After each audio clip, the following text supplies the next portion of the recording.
ওখানকার যারা অমুসলিম ছিল তারা বলছে যে না, অসম্ভব কথা, এটা কি করে হতে পারে। মোহাম্মদ এই সময়ের মধ্যে তিনি গেলেন ওখান থেকে এই পর্যন্ত।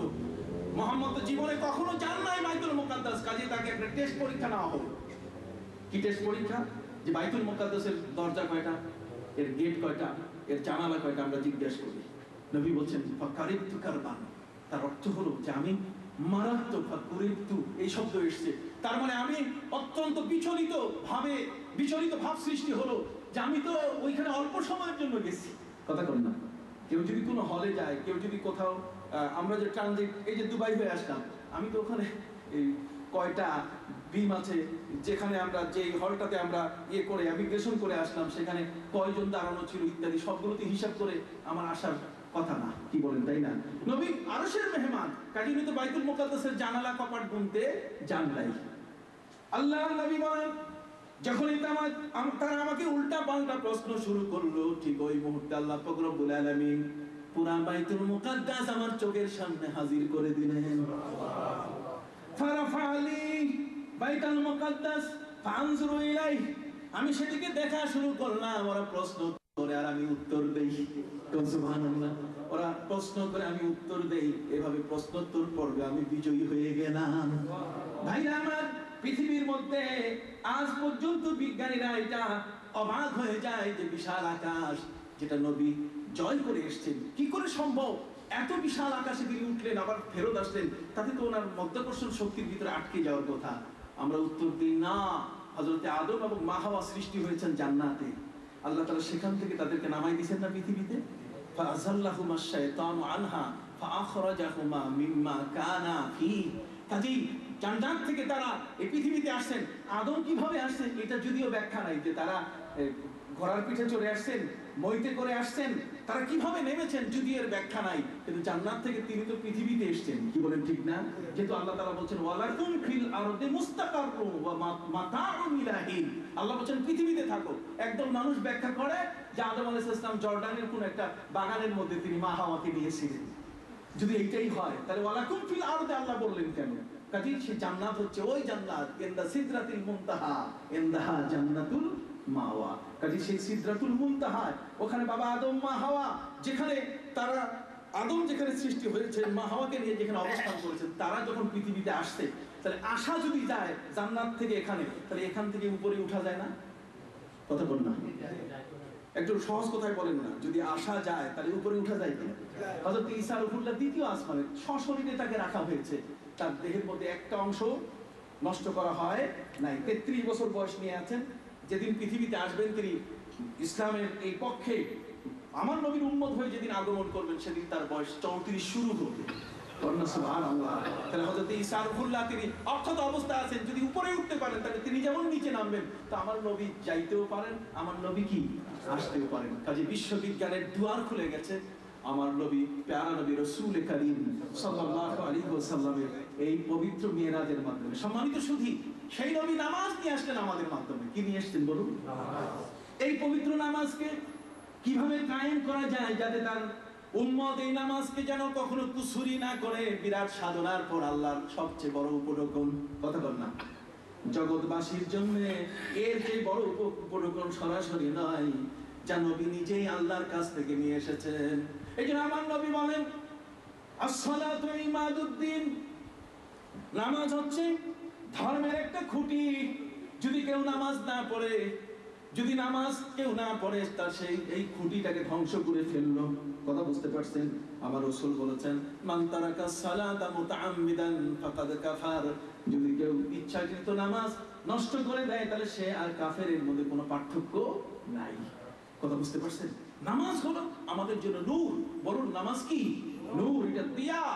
নামাজ হলো এমন একটি ইবাদত যে ইবাদতের মাধ্যমে কিয়ামতের ময়দানে বান্দার সমস্ত নেক আমল, তার হজ আছে, তার যাকাত আছে, কথা বলুন, তার ইবাদত বন্দেগী সব আছে, কিন্তু নামাজ নাই। যদি নামাজ না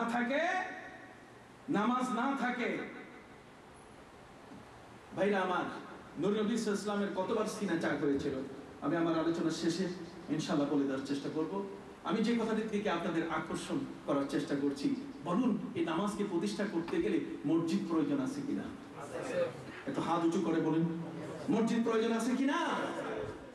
প্রথম মসজিদ হলো কাবা ঘর। ইন্না আউওয়ালা বাইতিন উদিআ লিন-নাসি লাল্লাযী বিবাক্কাতা মুবারাকান ওয়া হুদাল লিল আলামিন। আল্লাহর ঘর এটা এমন, যদি আকাশের কোনো পাখি তার বাসা ভুলে যায়, আফ্রিকার জঙ্গলের মধ্যে একটা পাখি আকাশে উঠছে, কিন্তু পাখিটা পথ ভুলে গেছে, তার বাসা এখন চিনতে পারছে না।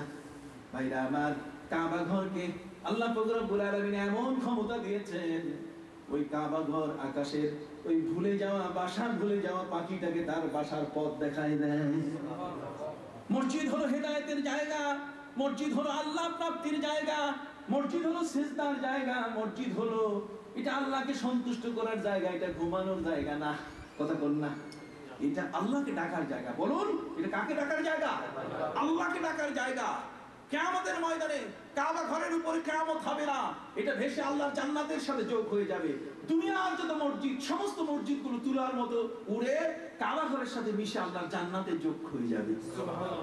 সম্মানিত সুধী, এই জন্যই আমার রাসূল সাল্লাল্লাহু আলাইহি ওয়াসাল্লাম যখন কখনো কোনো যুদ্ধের ময়দানে যেতেন, ভাইরা আমার, ফেরার সময় আমার নবীজি ওই যুদ্ধের ময়দান থেকে ফেরার আগে সেখানে তিনি 3 দিন অবস্থান করতেন।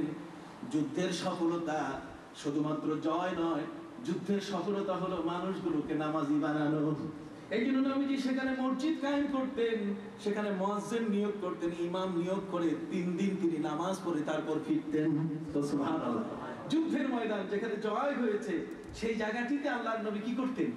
মসজিদ করতেন। আমার নবীজি বলেছেন, আমার উম্মতের যেন এক ওয়াক্ত নামাজ কাজা না হয়।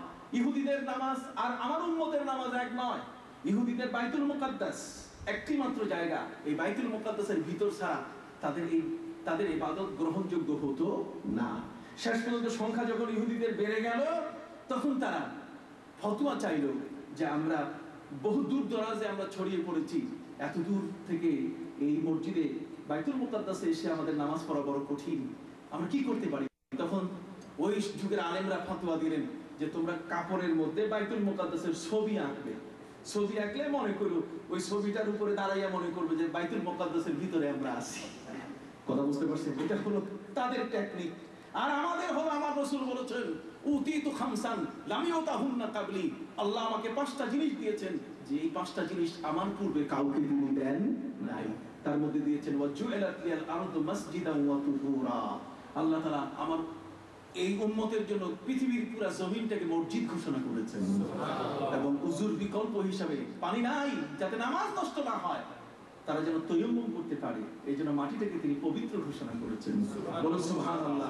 অতএব উম্মতের নামাজ যেন কোনো একটি মুহূর্তের জন্য বাদ না যায়। বেনামাজির মতো আল্লাহর কাছে নিকৃষ্ট মানুষ আর নাই। কথা বুঝতে পারছেন? এই জন্য আমি আপনাদের খেদমতে আরজ করতে চাই যে আজকে এই নামাজকে প্রতিষ্ঠিত করা আমাদের প্রয়োজন আছে কিনা?